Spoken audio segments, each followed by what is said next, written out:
With a few markets trading in Asia, China is flat for now and the Hang Seng is holding up about 300.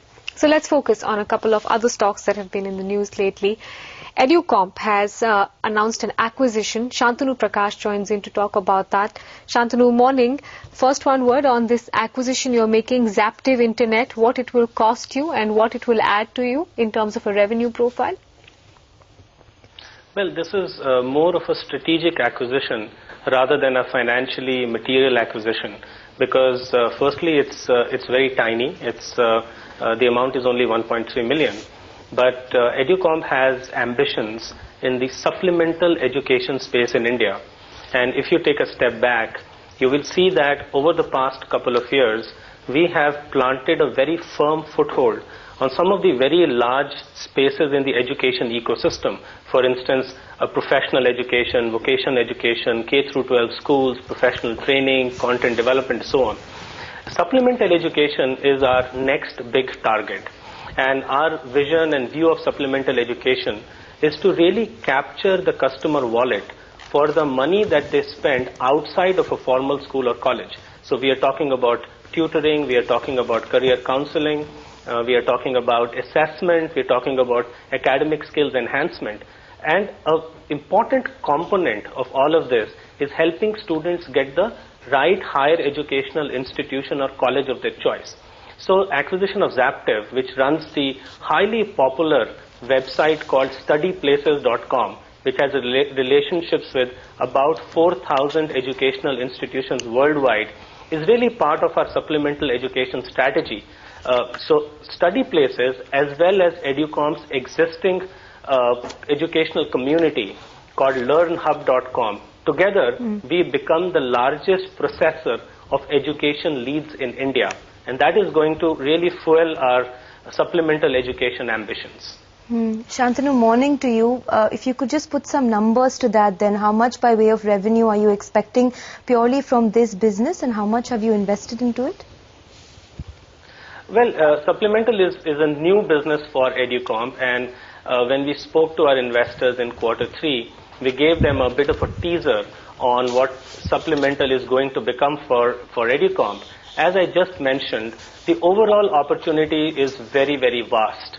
We haven't given specific guidance about what kind of revenues we see for supplemental and so on, but I can share with you that Educomp is consolidating a number of the small investments that we've been making in the supplemental and online space over the past couple of years. For instance, we own a tutoring company called Learning R. We own LearnHub.com. We own a very large website that has more than 1 million registered users called WizIQ.com. That is again online tutoring. We are putting all of this plus our new acquisition, Study Places, into one bucket called Educomp Supplemental. How many new schools have you added in the SmartClass segment this time around, Shantanu, and what is the kind of growth you're expecting as far as that segment is concerned? Excellent growth. We have done our best quarter in the history of Educomp. We added 355 schools in Q3 of the year. We have further given guidance that we will add about 500 schools in Q4 and an additional 2,500 schools in FY11, which will, so just in terms of comparison, Educomp currently works with about 2,600 schools end of Q3, and we have guided to add an additional 2,500 schools in FY11. So SmartClass is still experiencing very high rates of growth. The criticism to that, though, Shantanu, is that though you're guiding to 2,500 schools addition in FY11, you're now guiding for 15 classrooms per school. That's down from 25 previously, and you're also looking at a fee of 130 per student per month. That's down as well from 150. What kind of growth trajectory do you expect to see from your SmartClass segment, taking into account these changes?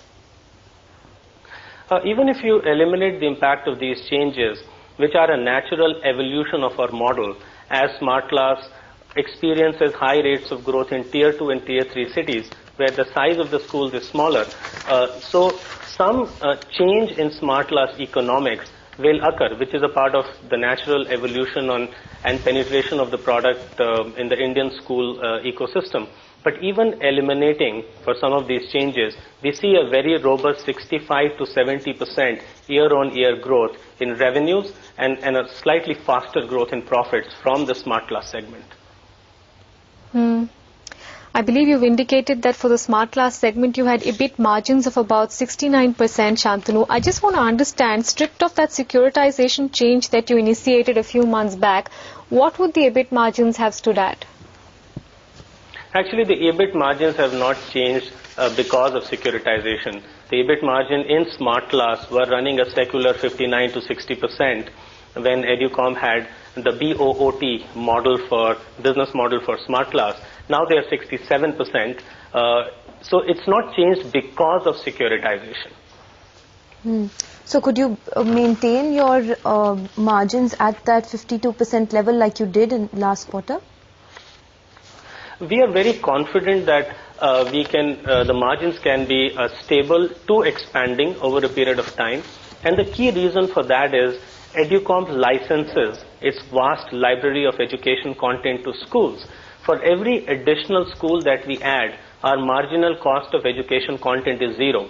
So as we expand our business rapidly, a lot of the additional money that we earn from schools on account of the educational content flows directly into our bottom line.